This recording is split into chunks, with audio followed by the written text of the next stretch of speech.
Thought leadership content has become such a buzzword. Now, Brooklin Nash, founder of Beam Content, believes it should be a key piece of any content strategy. Rather than thought leadership, he calls it expert-driven content because it leverages the wisdom of industry and company experts to create truly impactful content. In this Marketing Pops episode, you learn first the essence of expert-driven content, second, the role of cross-departmental collaboration in content creation, third, the future of AI in content creation, and fourth, impact of optimistic ignorance in Brooklyn's career.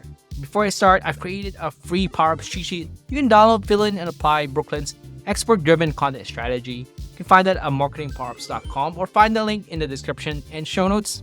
You ready? Let's go. Marketing Power-Ups. Ready? Go! Here's your host, Ramley John.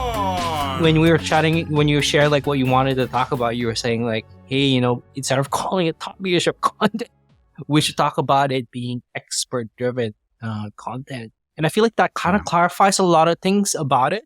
Because when people think about thought leaders, they think about, I'm not sure, Mr. Beast or something else. But like, I'm curious, like, why that resonates with marketers, with you more than expert-driven content, more than like thought leadership content. I think because thought leadership is a buzzword at this point that's kind of lost its meaning in a couple of ways. Number one, people throw stuff out there and call it thought leadership when it doesn't really have any business being thought leadership. It's not in depth. It's not adding a new insight or perspective. It's just kind of regurgitating stuff, right? Like just because it's on Forbes doesn't mean it's good. You can pay your way onto the Forbes Council. It's like a 700-word article that adds nothing to the conversation, right?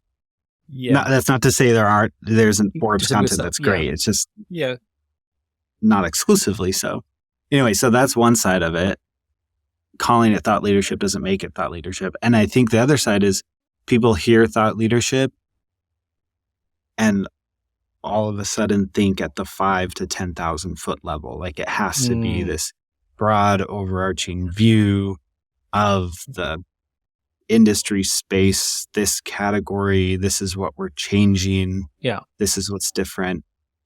And that's not necessarily the case, You could share a firsthand account of how you used AI in your spreadsheets to speed up financial forecasting by 5x. And if it's unique and nobody's written on that and given that detailed of a guide, that's thought leadership because you're putting something new into the world, right? So I think of thought leadership as taking somebody's actual experience with something, whether they're a product person or a marketer or a CFO, and packaging it up into content that people can consume. And I feel like that's why expert-driven is such a much better word the more I think about it, which I'm going to start using that term. You should coin it and you get the domain and start selling courses about it. I'm going to tell our team that because we've literally had conversations this last month where we're like, we like our copy and our positioning, but we're like, we need a phrase, man. And we're trying out expert-driven content. So the fact that it landed with you is great. Yes, because like it kind of challenges, what you just mentioned. And like people are tired of like being a thought leader versus like expert-driven. It's driven by experts. And I feel like you talking just about this kind of really like emphasizes what kind of content we need to be creating more in the future, especially with AI. I feel like those experiences is something that AI can't have unless it starts becoming aware of itself.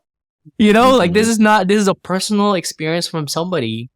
And, AI can write up those Forbes articles for that is like fluff. But is that what I'm hearing here? Is like, I feel like this is going to be more prominent going forward as like you see more AI content, this expert-driven content. Absolutely. Yeah. Yeah. We've been talking about that in terms of social, PR, SEO content. Like those are the areas that I think are going to be impacted the most, the fastest.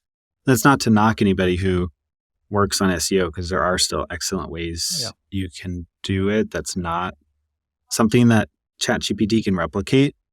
But let's be honest, that's the small minority of cases. Most of the time it's pumping out content for the sake of getting it up there and ranking. And that's something that generative AI is really close to being able to replicate if it's already. Whereas if you're starting with an interview with your CFO or your engineer or your head of HR, they have unique insights that you're not going to be able to crawl on the internet. Yeah. Yeah. And once again, like we're talking about future, like maybe there's a world where AI interviews a CFO, which is scary, but on its own, like coming up with the question and the framework and the strategy and like pulling out the best gems out of people is not in the I don't know, I keep saying near future, but like what if quantum computing hits that he can interview people? But still, at this moment, like it is not something that generative AI can do. It's like pulling out those insights is so important to make something unique. Absolutely. Yeah, and I don't want to be the like grumpy old man on his lawn saying that AI will never replace us. Like I understand it's accelerating quickly. Right. But I think we're at least a few years away from AI being able to replicate that connection and digging into that specific piece of what somebody said and circling back to a certain thing that goes on in interviews, right? That makes sense. In terms of like what this looks like, your team has probably been creating more and more expert driven content. Is that correct? Like you would say that that's been like the focus lately? Like what does that look like? Like you mentioned interviewing internal subject matter experts and leadership teams, maybe interviewing customers, but how does that how do you create expert driven content essentially? Yeah, it's the whole reason we started Beam. When we launched last year, we said we're not doing SEO content. This is exclusively the type of content we're doing. Yeah. The one exception is case studies, which is still interview driven, but a little more established in content marketing, right? So the way we talk about it with potential clients and with our current clients is we can start with interviews with conversations or with data, which is a whole separate piece, but we'll also work with platform data or survey data. For the expert driven content, I think the more conversations I've had, the more I've realized that it's kind of a matter of walking folks through what's possible and what resources they have available to them. I think content marketing has been in such a silo for so long that it's like, this is how we work and this is what we work on, and we work on the content and then get it over to demand gen to distribute or to sales enablement or whatever. But it needs to be this reciprocal process where you're involving sales and customer success and enablement and demand gen and product marketing and the leadership team in the input process so that your content is all that much more informed. And then the tail end of that is if you're creating the type of content that is going to resonate with the rest of the team and with your audience, the rest of the org is going to be a lot more excited about it and be more bought in, right? Versus thinking, content is doing its thing over here. Demand gen is creating these assets. Product marketing is focused on this. Sales has its own thing going on. It just ties everything together, right? Which kind of got off your original question, but we'll start with internal, like internal SMEs, which can be anybody, honestly. Like if you're selling to engineers, let's start with the engineering team. It doesn't have to come from the CPO or CTO.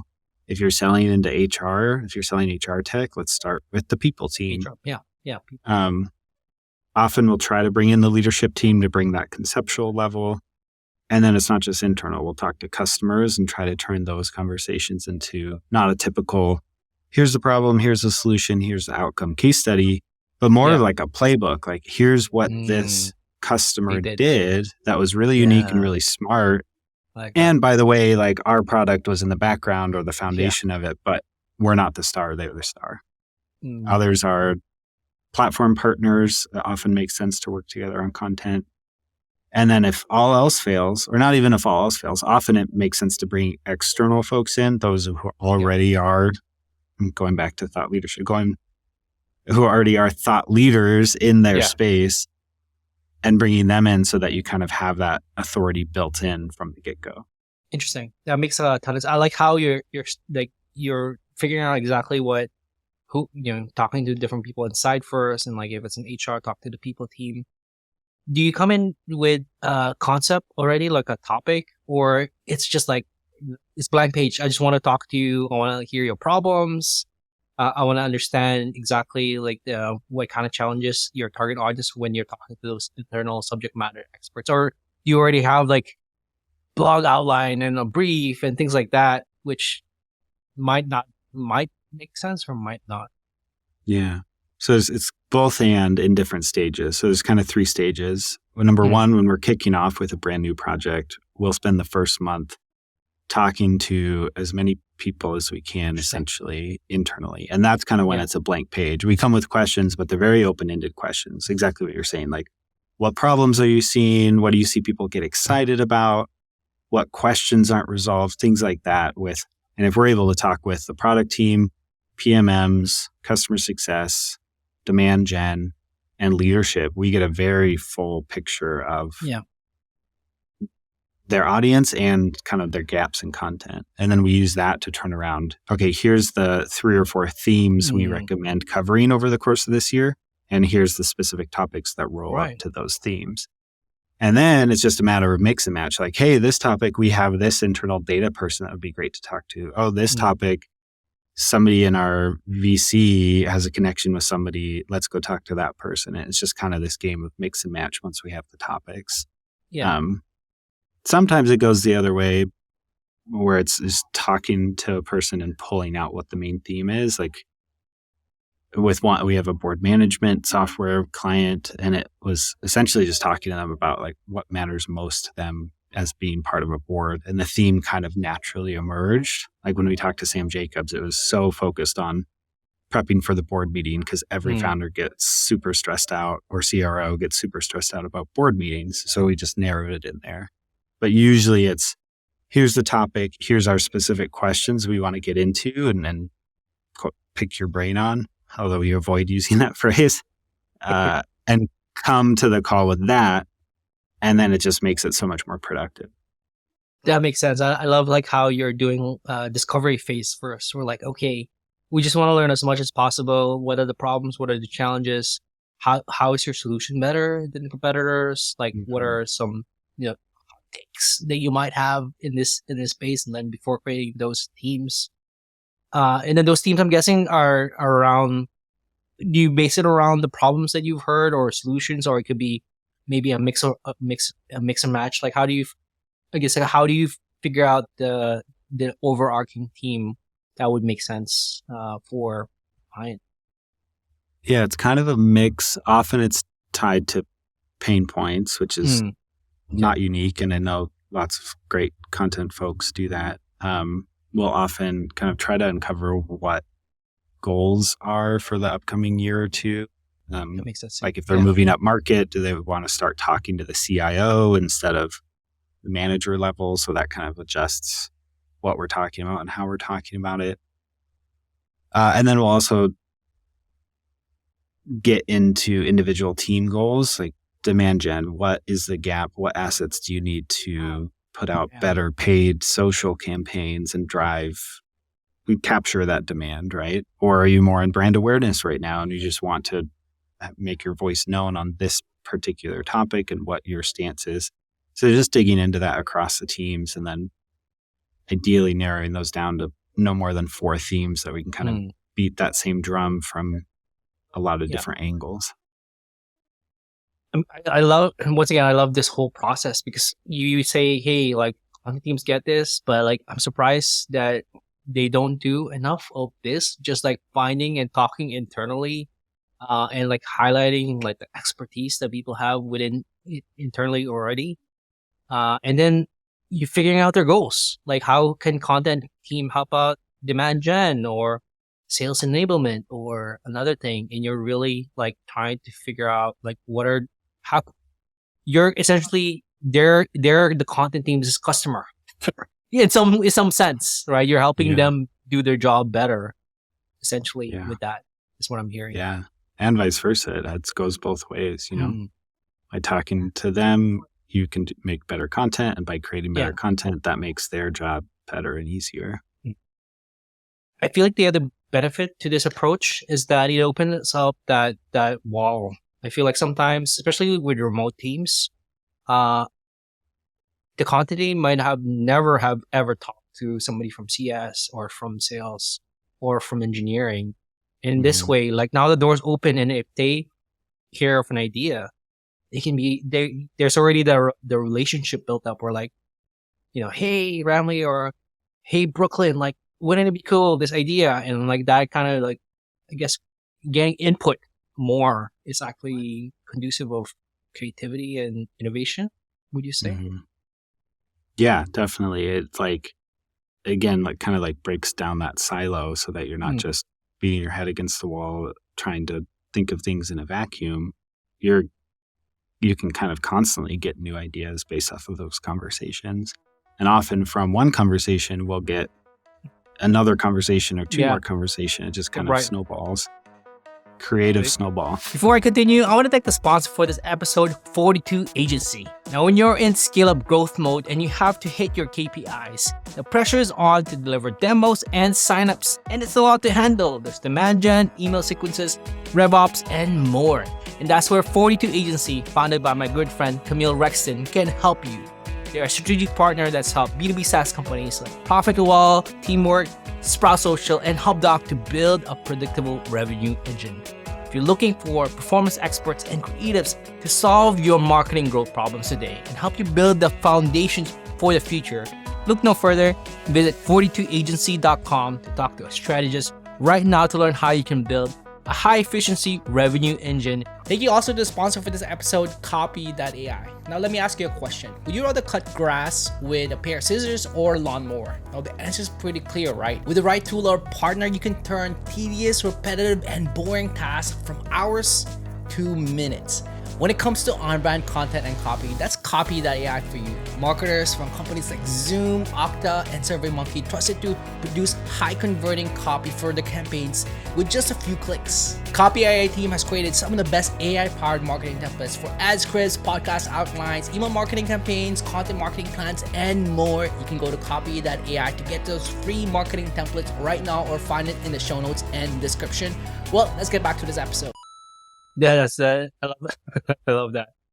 Have you ever had a situation in where like somebody's goal kind of conflicts with another goal, where like demand gen is like, we need more leads, and then the brand is like, no, we need to focus on building up our awareness and like do more like, like, I'm not sure. I'm curious, like if your team has ever been in a situation where you've talked to different teams and they all say, hey, focus on this, Brooklyn.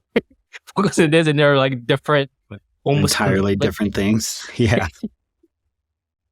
Yeah, we try to uncover that in the discovery process. I mean, before starting the project, the actual sales discovery process, and make sure there's buy-in from leadership to demand gen to whoever our main point of contact is. So ideally, we're not running into that extreme of a case. But it does happen where like demand gen obviously has not one goal, but they have a very different goal than brand, which is a very different goal than customer success. And I think the way we explain it and the way we try to work through it, and hopefully this doesn't sound like blasé or cliche or something, but we really do try to create the kind of content that can be just as helpful for customer marketing as it is for lead generation. I like that. Yeah. Like if you're talking about a specific use case or a new idea for integrating different tools, like that can be really exciting for capturing demand, especially in retargeting if they're aware and are in the education stage, right? But it can also be really helpful for customer marketing because you're sending out resources and increasing the chance of upsell and renewal because you're showing them what's possible with the tool that they're currently using, right? And then same for sales, kind of in the middle. If they have more resources to share out with prospects, the better.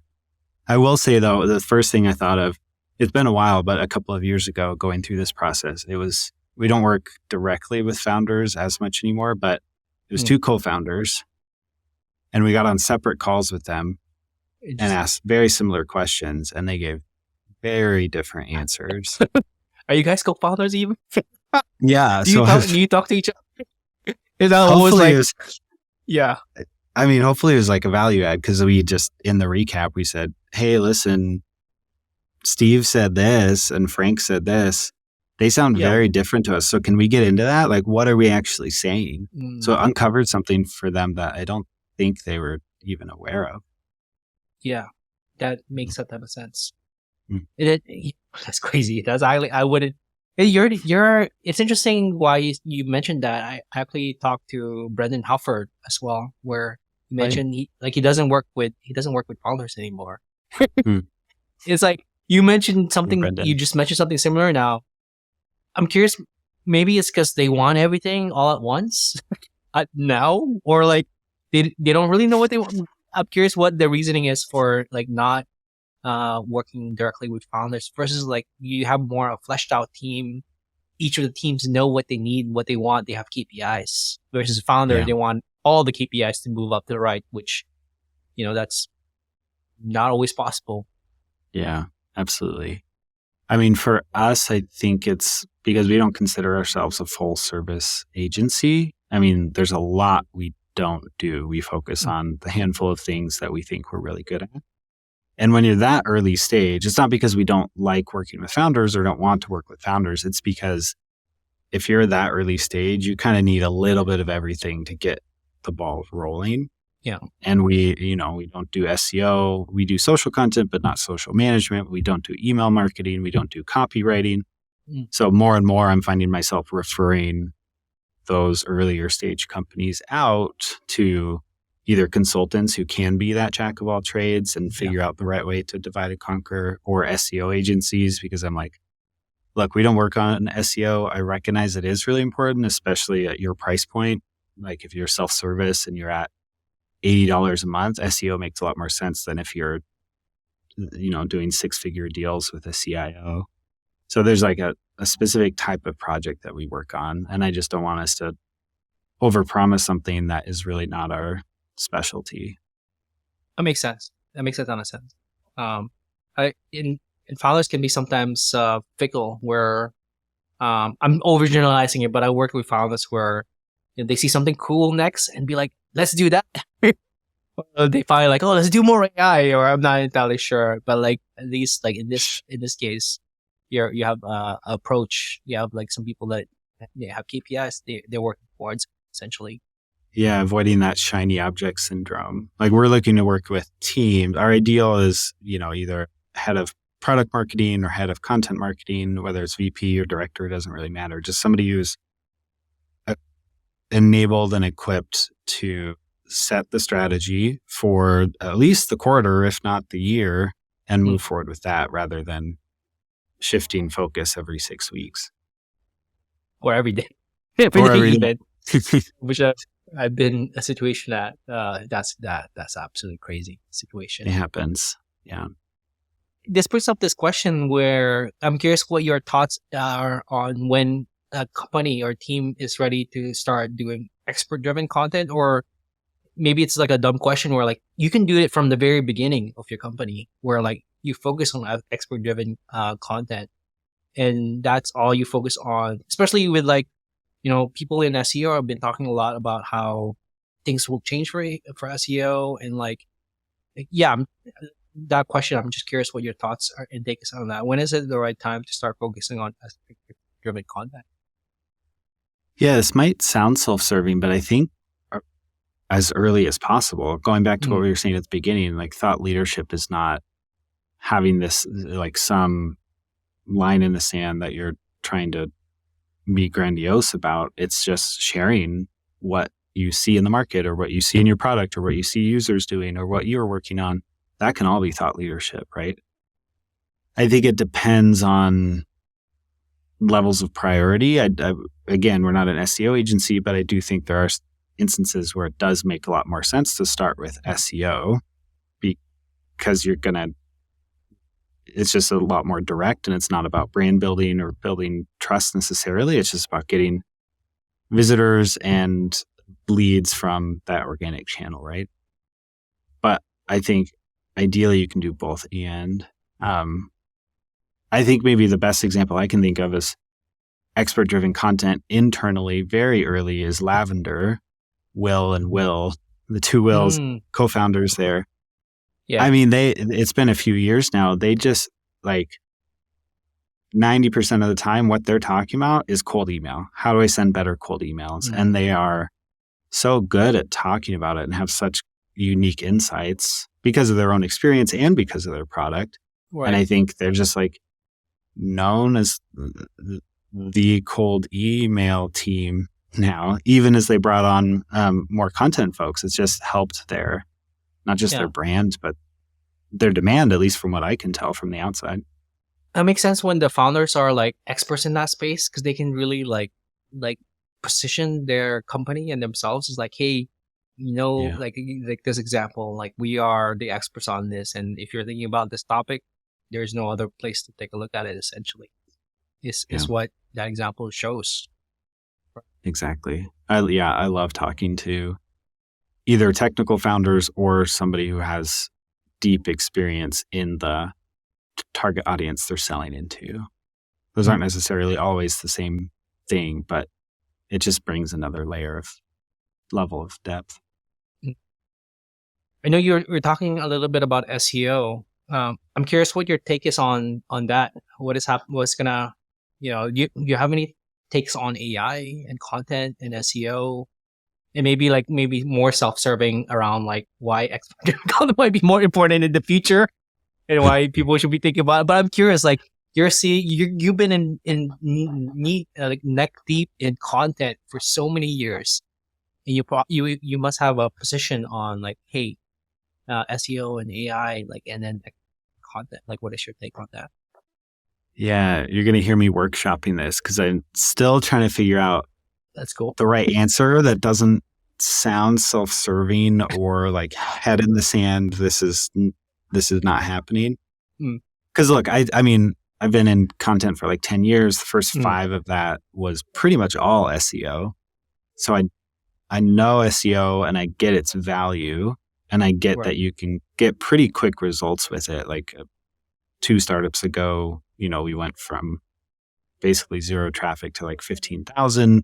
And it just, because we are a self-service tool with a pretty low price point, it just helped grow the revenue so quickly. And that was almost all SEO with a little bit of dabbling in organic social. Anyway, so I get its value. I don't know. So from the client perspective, I think it will continue to be valuable because I don't, even if search is replaced with a barred response, Google's an ad business, so they're going to figure out how to show ads. Yeah, how to show ads, which is not the same thing as SEO, but I don't think it's going away anytime soon completely. So I think it's still worth investing in. That said, I don't think it's as worth investing as people think if you're at a certain deal size or selling to a certain audience. CTOs are not Googling how to integrate X with Y. They're having these much higher level conversations with other CTOs and CIOs about what's happening with this and that, right? So why not figure out how to tap into that element? So that's kind of where I'm at. That totally makes sense. I think that is definitely investing into it in the future. Maybe it makes sense. But I'm actually very bullish on more expert driven stuff that is shared outside of search. You're talking about that CIO, but even now, Eric, our VP of marketing at AppKeys would share some articles from some other people or Kevin Indig or from other places, and that is hard to measure. People call it dark social, but Channeling expert-driven your content. Chris Walker here. Expert-driven content is like prime for dark social. Exactly. Would you say? Right? Yeah, absolutely. Yeah, And- it's not as measurable, or is it measurable? But that's the goal. Like, if a team is sharing your content around in a Slack channel, or if CTO is forwarding an email or sharing it on social, like that's showing that it's impactful and that it's sticky. Yeah. Because you're also talking about a lot of stakeholders and a long deal cycle for these types of products. So you need it to be sticky. You're not going to get a CEO or a CMO or a CTO or a VP of data engineering to land on an article after Googling something and convert that. You're going to have to build trust and then retarget and pass to sales so that they can follow up on what they read and dig into a deeper conversation, ideally face to face or at least on a call. Like, just make it really relevant and sticky and long term. That makes sense. I really love that. And then the other thing that's top of mind is how you measure this is totally different from SEO content. Like, I imagine SEO content is like organic traffic and then like conversion, because especially if you have a product that's low price. I'm curious, like, how your team is like measuring the success of this. Is it like how the sales team is using this, or CS, or how it's enabling sales cycle, or is it something else that you're looking at? Yeah. Can I just real quick share a pet peeve? You added conversions, but I think often people think about SEO as like traffic.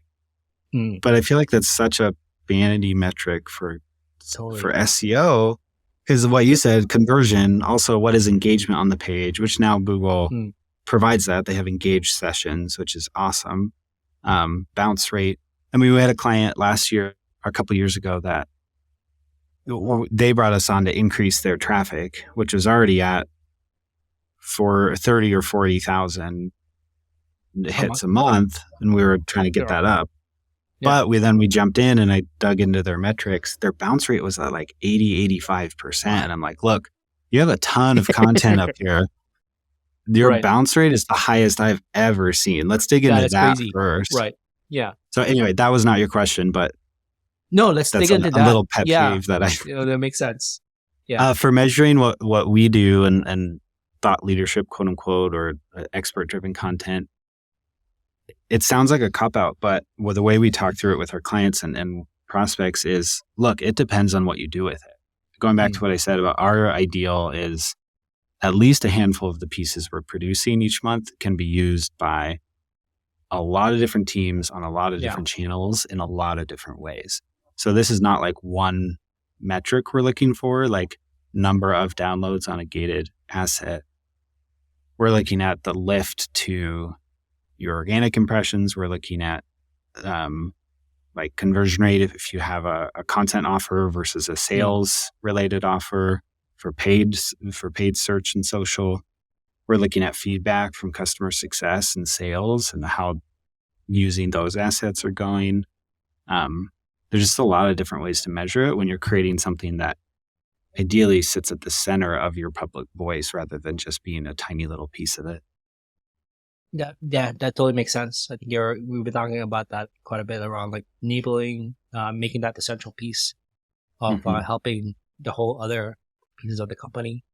You gave the example with Lavender. I'm curious if there's any other examples that you can give out, maybe even some of the work that your team has done in terms of like examples that I can share around different content.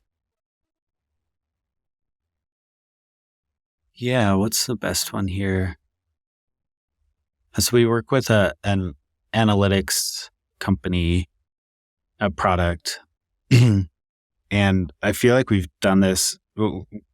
They're fully bought in and have fantastic ideas. So I just don't say like we did this, but we've been able to work on things with them that I think get at this concept. So for example, one thing we worked on with is they have their annual event, which usually would just kind of live there. Like this is for customers and bottom funnel prospects, and we're just leaving it as the live event. But they shared so much from that. They shared like all the scripts and the recordings and the customers that shared. And we were able to take that 1-day event and turn it into so many different assets. Like we created guides out of it. We created articles. It just like got so much out of one day because they put so much planning into it. Why does it have to stop there? Like nobody needs to know that this guide came from a keynote at the annual event. Like it's still great content and insights, right?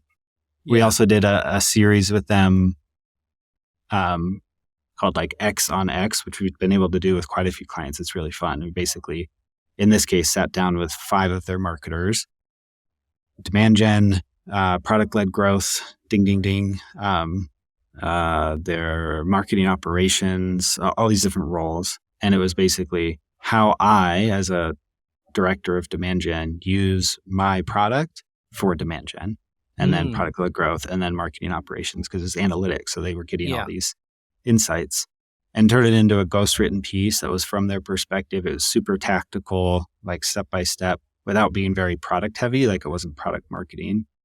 And then we were able to take all 5 and then wrap it up into what they were able to gate as an asset of like 5 ways to use X for marketing from the brand perspective. So we just got, it was 5 45-minute conversations, and we got so much lift out of that.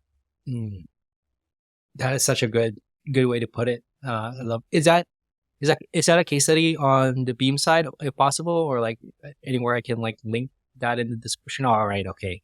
It's not. It should be. They're up for renewal in a couple months, so that might be coming down the pipe.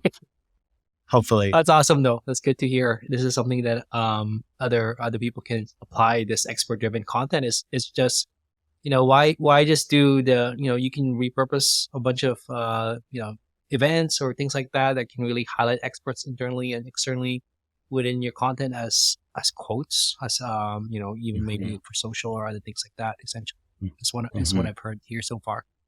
Yeah, a lot of that's kind of the piece, I guess, that we didn't really get into, but that example makes me think of is there's so much more cross-pollination when you do this, because you can take one interview and A, use it so many different ways, and B, use it for more ideation and creative space of, maybe we should dig into this deeper, I love that. Well, thank you for sharing this all about expert-driven content. I want to shift gears and talk about career power-ups. You mentioned we've been already talking about like how long you've been content marketing for, over a decade. I'm curious, what's something that's helped you kind of accelerate your career or your business and take it to the next level? And it could be a soft skill, or networking, or being nice to people, or being kind, or just reaching out to folks, or it could be a hard like marketing skill that's helped you accelerate your career.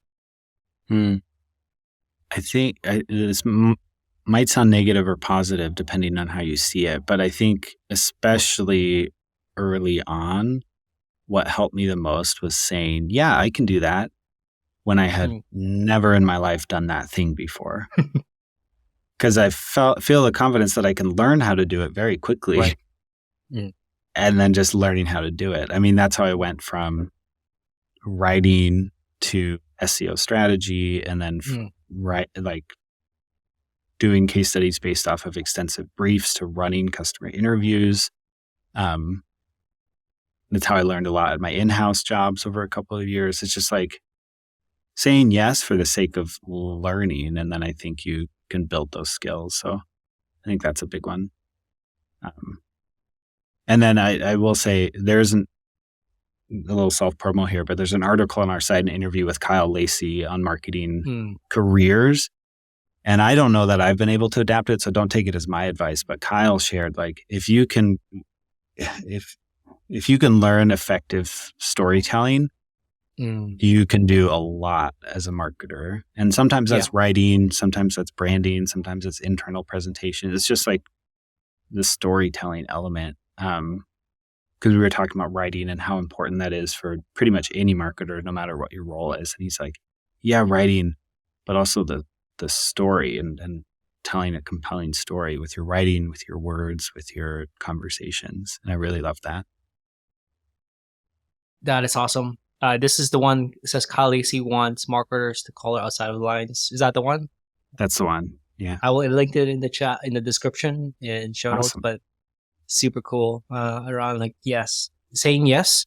I feel like also saying yes kind of reaffirms that you can. I believe it's Yoda who said like, don't say try. Well, I'm butchering. I'm sorry to all my Star Wars people. Don't say you try, just do it. That's definitely not how he said it. don't say you'll try, just do it. Yoda. Right. Yeah, exactly. And you saying yes kind of reaffirms in the back of your mind that yes, you can do it versus like maybe, kind of like, there's when you say maybe, there's that seed of doubt that makes people stop, and like, hey, maybe I can't do it. So I love to just yes, especially early on. And sorry, I know this is like rapid fire-ish, but like, I think it helps you narrow in on what you really love doing and what's like, that's not for me. Yeah. Like this is a little skewed because I was a freelancer. So this is maybe more freelancer advice, but I had a write-up where I said like freelancing is saying yes, yes, yes, yes, yes, yes, yes, yes, yes, yes, yes, yes, yes. No, no, yes, yes, yes, yes, yes. No, no, no, no. Right. Yeah, and you're like slowly moving from saying yes to everything to saying no to most things and saying yes only to the things that you really enjoy and give you that creative spark. That's true. That makes a ton of. I feel like we haven't really talked about how good you are. We're like posting up tweets on LinkedIn and Twitter. Do you spend like a few hours a day like creating those content like that? Or like do you spend like an hour at the beginning of the week like just to put this all together? Or like what is it? Or it just hits you your shower or walking with your family like, this is a great tweet. Put it in my bank. 100% more on that end, which I don't know if is a good thing or a bad thing. But yeah, I have people ask me about content strategy or social strategy. I have zero. I just like post what I want, when I want. And here we are. And it's like, sometimes it hits, sometimes it doesn't. My favorite is when I think something's really funny and I'm cracking myself up and that just falls flat. And then there's something that like, that I'm like, what is this? And it just takes off. Or like there's a really in-depth write-up. It is one of the few times I sit down and spend 40 minutes writing out a post. And it's just like, there's some engagement. Yeah. But then it's the stupidest thing that I think of in the shower, like you said, and it just goes viral. I'm like, what is this? It feels like a video game sometimes. That's so funny. It is definitely like, it's like you think you figure out the algorithm and then it's like, no, you haven't. Yeah. It really is. That's super cool though. But like, I'm going to tell people to follow you on LinkedIn and Twitter, but we're not wrapped up yet. Just one final question around an advice you would give your younger self, a younger Brooklyn who might be starting out in content marketing, might, just trying to get their feet wet. What would be your advice to that younger version of you? Yeah, you let me know this question was coming and I still like, this is like the highest pressure question for some reason. I think I don't know how many freelancers listen to your show, but I think I have different answers for it, whether if you're a freelancer or if you're a full-time marketer. I think for freelancers, I would have told my younger self, like get a lot more specific about what you do. It took me way too long. Yeah. I was just like this generous, like I can write this, I'll do this for so long. And I think narrowing in on this is what I do, why I do it, and who I work with really helped me, A, enjoy the work a lot more, and B, if we're being honest, get paid better for it. And that combination just makes this whole thing a lot more sustainable. Yeah, and then the other piece is just talking to more people, which is another way of saying networking, but not like networking. Like I'm going to go to this happy hour and I'm going to get business cards or whatever the digital equivalent is now and like follow up. It's just like taking time to talk with people. Like as something I'm so grateful for now is like there are other agency owners that I keep up with and we will connect every few months. There's like other freelancers that we'll do that with. It's just like really enjoyable to get on a call with pretty much no agenda. They're not trying to sell you something. You're not trying to sell them something. You're not trying to get something from them. You're just like, hey, what are you running into? What are you thinking about? I ran into this weird thing.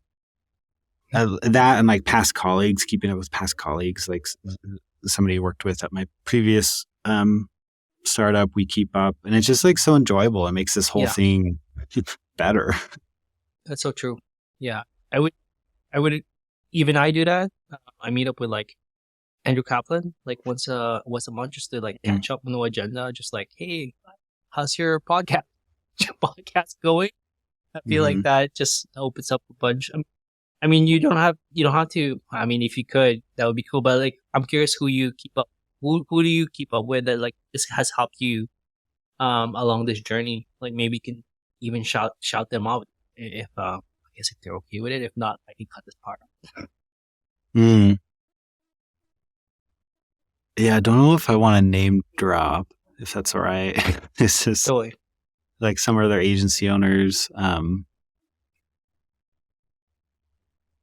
Yeah, or maybe like of who would. Yeah, who you would think? I guess maybe that's helped you in this journey that you're like, hey, I just want these people. That's a good question. I can definitely thank my former boss, Colin Campbell at Outreach. I was only in-house for a couple of years, but I went in-house after being freelance for so long because I figured there was so much for me to learn. And sure enough, there was. And I learned a ton about other stuff, but Colin really showed me like what a good manager and direct report relationship looks like and modeled that. So as we're growing our team, like we have folks reporting to me for the first time, and it's weird, and I'm just figuring it out as I go. And he just showed me what like empathetic leadership looks like. I had such a fun chat with Brooklin. If you want to learn more about Brooklyn's work, you can go to beamcontent.co or follow him on LinkedIn and Twitter. Find all of those links in the description and show notes. Thanks to Brooklin for being on the show. If you enjoyed this episode, you'd love the Marketing Powerups newsletter. I share the actionable takeaways and break down the frameworks of world-class marketers. You can go to marketingpowerups.com to subscribe, and you'll instantly unlock the 3 best frameworks that top marketers use to hit their KPIs consistently and wow their colleagues. I want to say thank you to you for listening, and please like and follow Marketing Powerups on YouTube, Apple Podcasts, and Spotify. If you're feeling extra generous, kindly leave a review on Apple Podcasts and Spotify, and leave a comment on YouTube. It goes a long way in others finding out about Marketing Powerups. Thanks to Mary Sullivan for creating the artwork and design, and thank you to Faisal Taigo for editing the intro video. And of course, thank you for listening. That's all for now. Have a powered up day. Marketing Powerups. Until the next episode.